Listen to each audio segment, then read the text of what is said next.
Listen, today's show we are talking about platonic friendships. Can they really be a friend? Are they trying to get out the friend zone? Are they trying to jack up your marriage? We're going to talk about that today, so you want to make sure that you stay tuned. Check us out.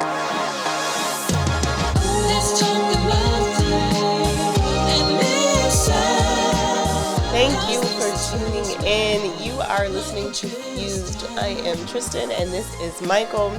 Transparent conversations for marriage, family, and relationships. We invite you to join us as we discuss topics that are thought about but not talked about.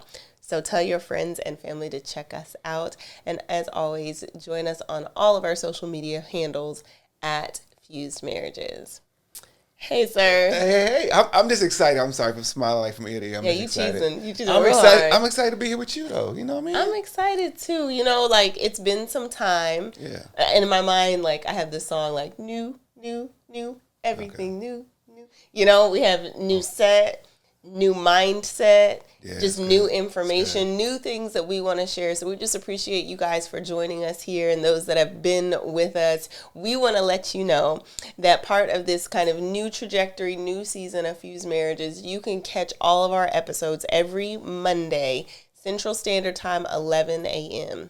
Every Monday, Central Standard Time, 11 a.m. We'll be dropping new episodes, and we want to hear from you. A lot of the conversations that we have, sometimes we see it the same way, sometimes we don't. We know that's the same with you. So let's make this a dialogue where we're all engaged, we're all growing together. Like I said, we're in a growth mindset. Absolutely. So that's our goal for this new season, is to be in a growth mindset, to be in conversation and community with you. So please, share it with your friends, have these conversations with us and with each other, with your partners, all of that. So getting into that today, we have another one. Another one. I mean, it's always interesting. Yeah, absolutely. It's another one. Go ahead. Okay.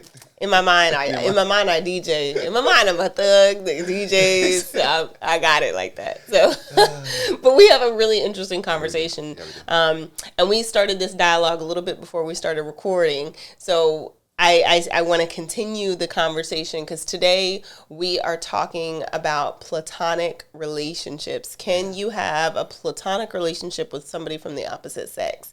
Now, as I said that, I could just kind of feel some energy. So make sure that you go ahead, let us know what you think in the comments. Send us emails, info@fusedmarriages.com.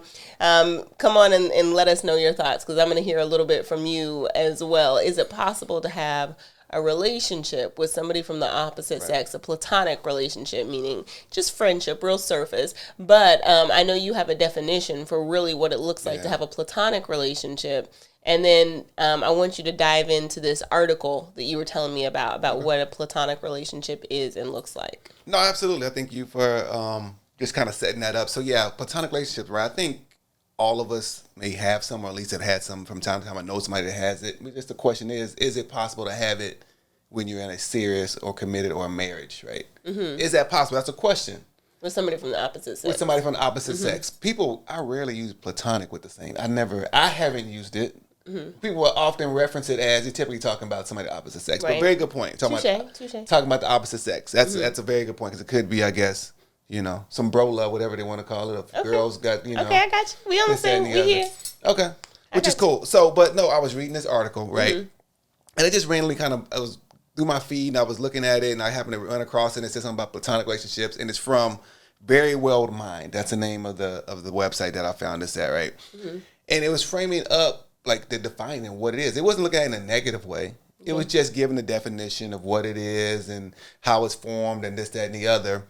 But I'm going to give you the definitions and then we can kind of decide and say, okay, you know what? Do those definitions fit if you're in a committed relationship? Is it okay to go outside or at least have somebody of the opposite sex fit into that category? Okay. Fair enough? Fair enough. All right, so two of the definitions, I'm going to go by just some key things that came up, right? Closeness, right? You're getting close in a way that, you know what? You're intimate, non-physical intimate, but you got some closeness and proximity, closeness in maybe how you see things and how you operate. You feel closeness in that area. Honesty. You know what? I give you the truth. I may tell what's at home something different, but I tell you really what's on my mind. I give you some honest. Am I leaning one way or not? Hopefully I'm not. I'm giving the definition of what platonic relationships are. I feel like I know where you stand. All right. Acceptance. right? They accept them just for who they are, what they're about, how they operate, how they move around, how they talk. They got acceptance. Right. And the last one is understanding. I understand what you're going through, what you're feeling, what you're thinking, like why you do what you do. And again, they weren't taking a negative aspect of platonic relationships. They were just saying, defining it for us. Okay, so the definition or the aspects or characteristics of a platonic relationship are closeness. Yep. You said acceptance, honesty, and understanding. So this is the foundational truths of a platonic, a relationship. Okay, so then we're talking about the degrees. Yeah. So we're talking about the degrees in which we do these things and if it's appropriate or not. Right. Okay. I think that's a question we have to ask, right? If that is the definition of platonic relationship, that's what we're going to go with. Is it okay to have that of the opposite sex? Like, would you want me to be close to somebody, right? Would you want somebody to have complete understanding of me? That's a woman, you know what I mean? Like, that's a question I think everybody has to say, same for me, right? Do I want a man close to you? Do I want a man accepting you who you are and just kind of can relate to you in a unique way? Is that okay for me as a husband? I have to ask myself that. Because I think part of platonic relationships is really, it has to do with a heart, right? Of really two people getting close, not necessarily in the physical way, but really your heart, your kindred and thinking and how you operate, it oftentimes kind of tying you together. And you guys kind of move, whether do life together, go out in events and share things and this, that, and the other because you're close in the heart.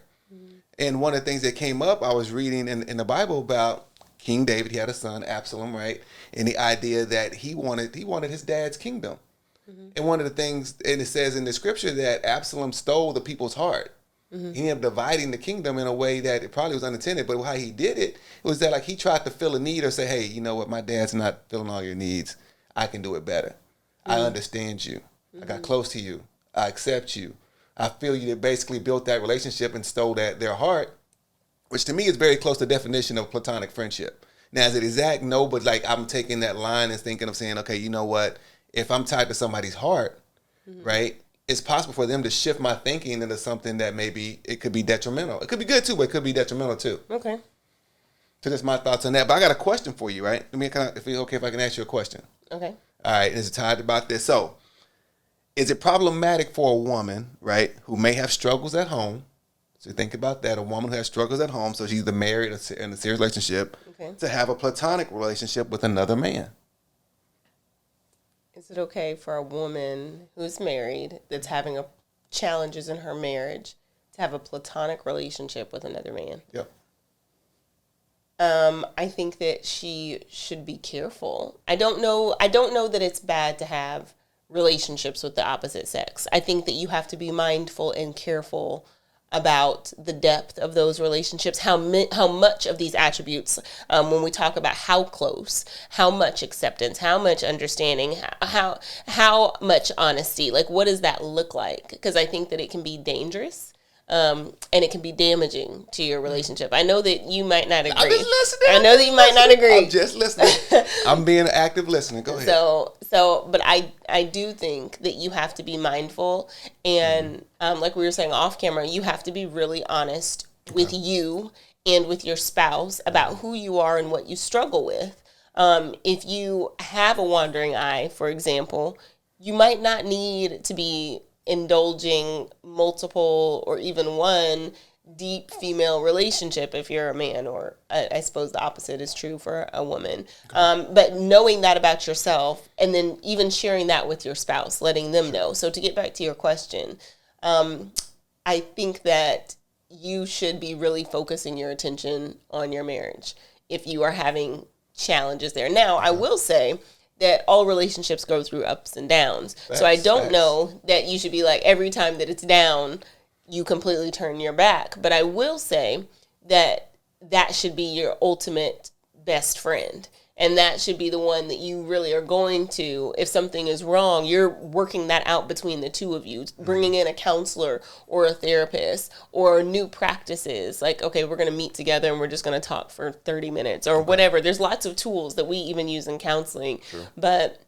I think that it's important that you're not including a lot of people, particularly like we're saying opposite sex relationships, when you're having major or even minor challenges in your relationship, because I think that you can leak out and your attention can turn to somebody that it shouldn't. And I'm going to name one case study right here. There's this thing called savior complex or superhero complex. It's been called both.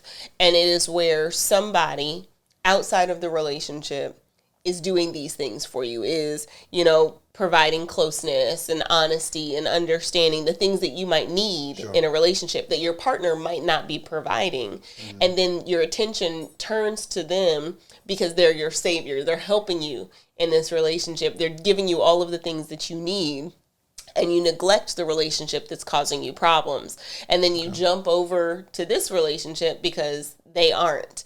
And I think you've said it before, like, you might know the problems. I'm not saying it as well as you said it, but you don't know what the problems are over here. You know what the problems are here. So you might glamorize that superhero or that savior because they're there, and they may or may not be well intentioned, depending on who they are. I'm not saying that all your friends might not be, but you have to really be mindful. I think that would be my response. So a follow-up question. I mean, not a follow-up. Maybe you can clarify. I mean, I heard you say a few things in there. No. I'm not going. I understand what you're saying. I do follow what you're saying. But like one of the things you said, it depends on, how close, right?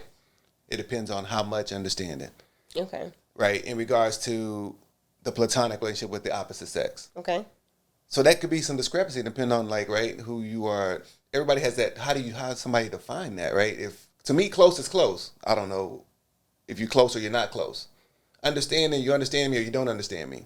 So I had a hard time when you were saying that to understand, okay, So you're wanting like metrics of no, what close not much. Close. I mean, to me, I was like, okay, am I close to this person? Either yes or no.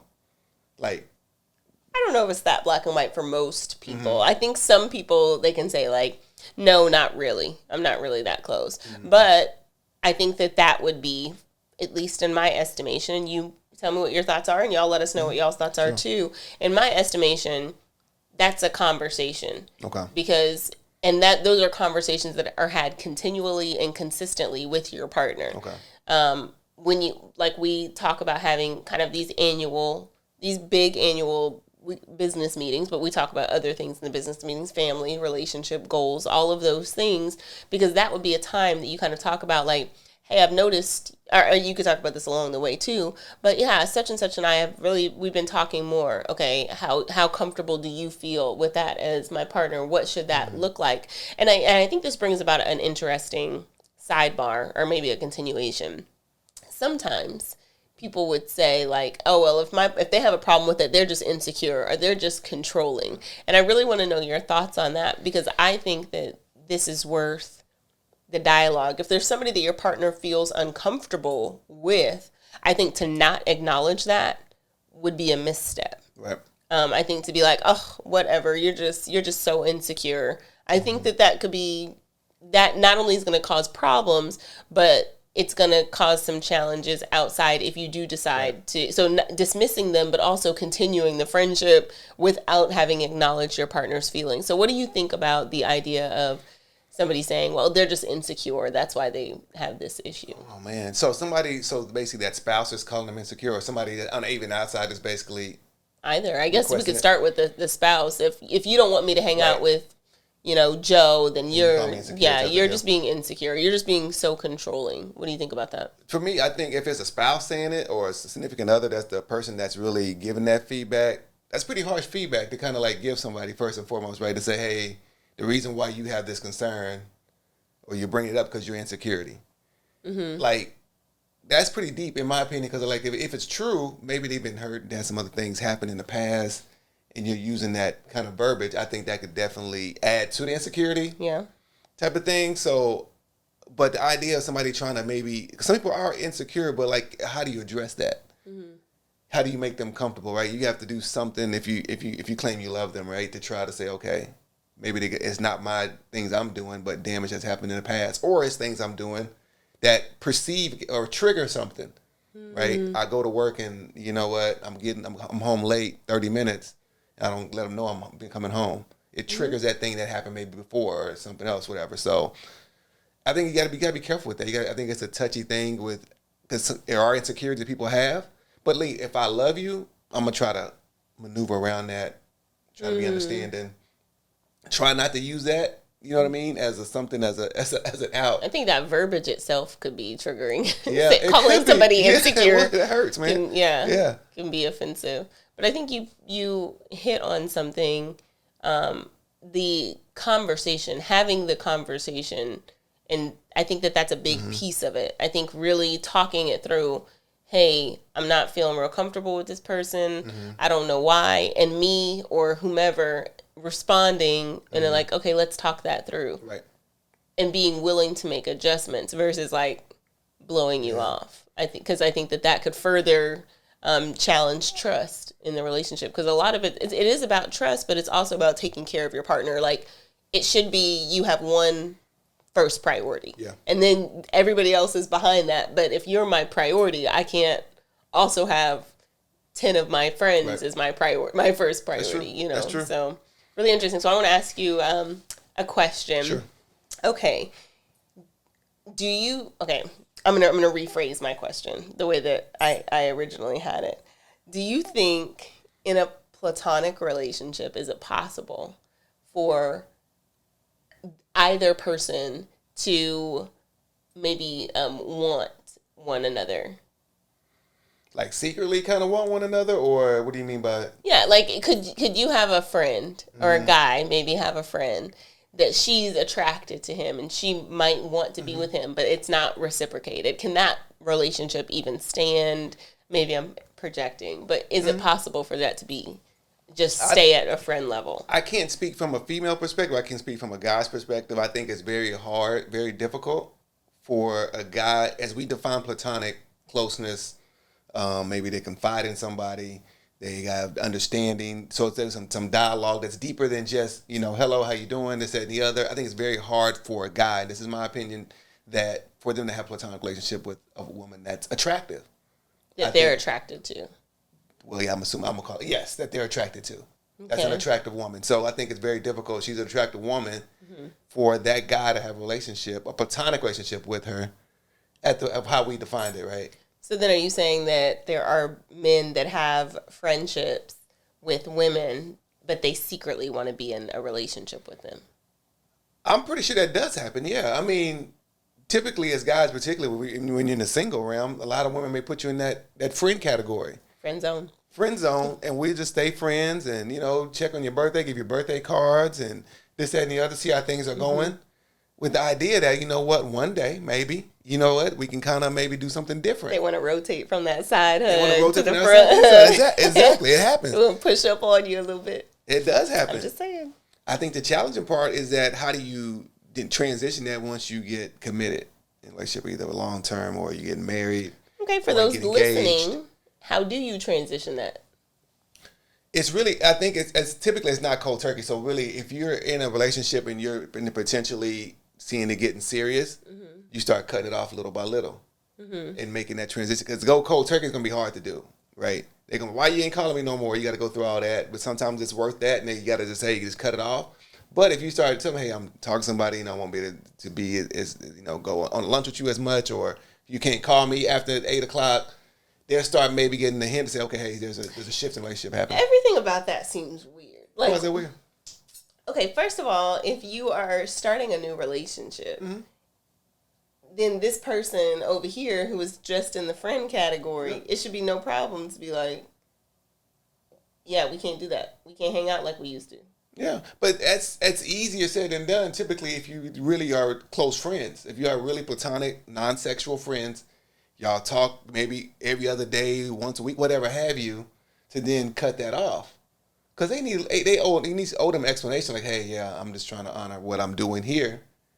And I don't want to offend you by just doing it cold turkey. So shouldn't that happen prior to the I do's? No, absolutely. I'm saying as you're getting more serious, or you're dating somebody, and you have this other friend, quote unquote, female friend over here, if I'm the guy. The idea would be, okay, you know what? I'm going to start just backing off of the platonic friend. If I'm not interested in her, she's not interested in me, so we think. If just true friendship, we should start backing off of that. So are you implying that if they start tripping, they might have wanted a little bit more? Maybe. Okay, y'all. Maybe. If this has ever happened to y'all, let us know. I want to know how you handled it, what happened, and how you handled it. Because I really think that that's a real... No, it does happen. It does happen. People secretly want each other, right? Or one wants the other. Or one wants the other, and you don't realize it. Or if you do realize, you say, okay, I'm just keeping them in that place just because they're nice. And, you know, I'm not trying to hurt their feelings, but I don't want them or they, whatever have you. And, you know, but there's some true feelings out of there. So, I mean, it happens. It happens. Okay, I know it happens. But I just want to help people navigate. Right. Because that can be some messy nonsense. It can be messy. Yeah. I've seen it. I know it. No, absolutely. No, it can be. I mean, so like, just to kind of make it clear, like, so like we're on the side, I'm on the side of like, it's very difficult to have platonic friends of the opposite sex. It's very difficult for a man, that is. I can't speak from women's standpoint because maybe y'all can do it and you can kind of add to what that color looks like. But I think it's very hard. And some men are able to do it. Most of us probably can't. Right? Okay. And the relationships I've seen that have sustained the test of time and like that I kind of admire, they literally got each other's back in a way that's real unique. There's nobody like in between that. There's no other. I agree. There shouldn't be anybody in between. So this is an ongoing conversation because this is really interesting to me because I don't know that you can't have it, but I think that it has to be extraordinarily protected with good, solid, firm and clear boundaries. There are certain conversations you shouldn't be having. There are certain times of the night you can't be talking.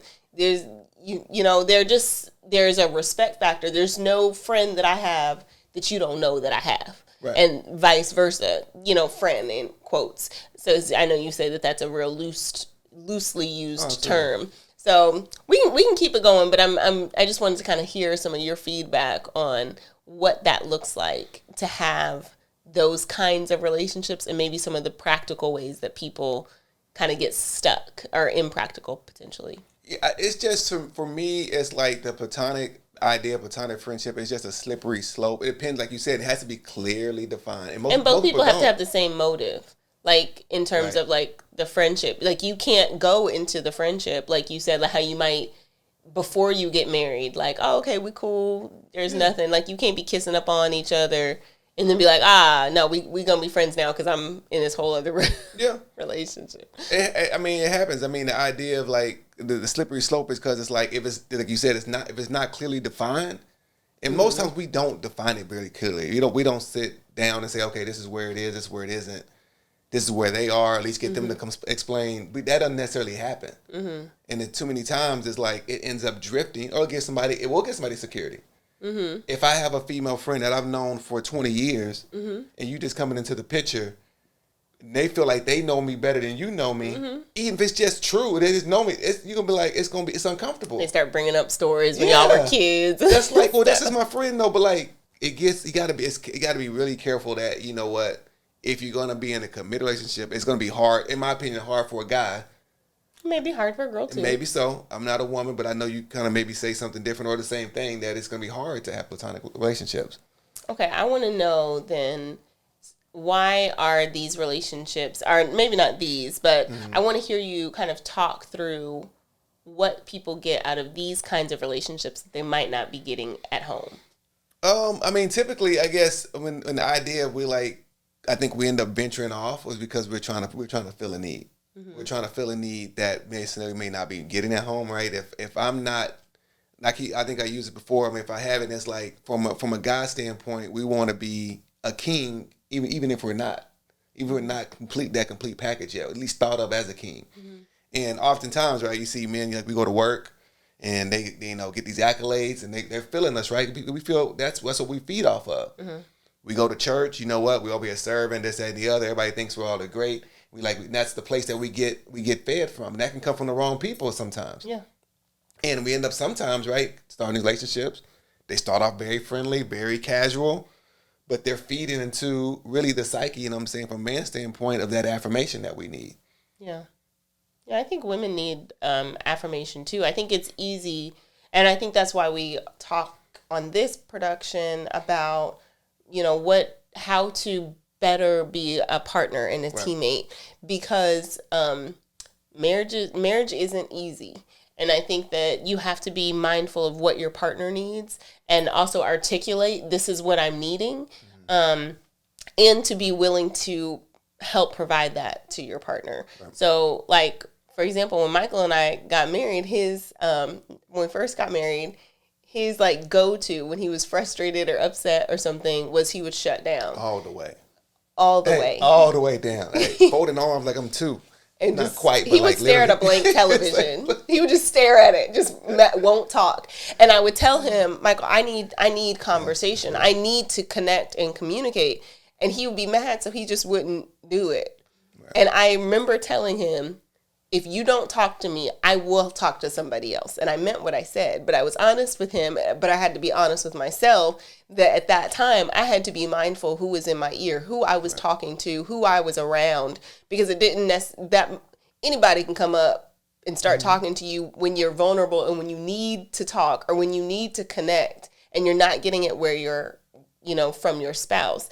And praise God, I made good choices during that time period, but you have to be willing to communicate with your spouse what your needs are and for those to be received. So even when you don't want to protect the union, you make different choices. But that takes a lot of like self-reflection to know, okay, Tristin, this is what you do. You need to not do this or, person, because there can be some challenges, and that's how you can get your heart taken away from your spouse in times of vulnerability. Right. And it can come through a friend. It can come through an old friend that you haven't talked to in a long time. It can come through somebody that sits next to you in church. Just work, school, grocery store. Hey.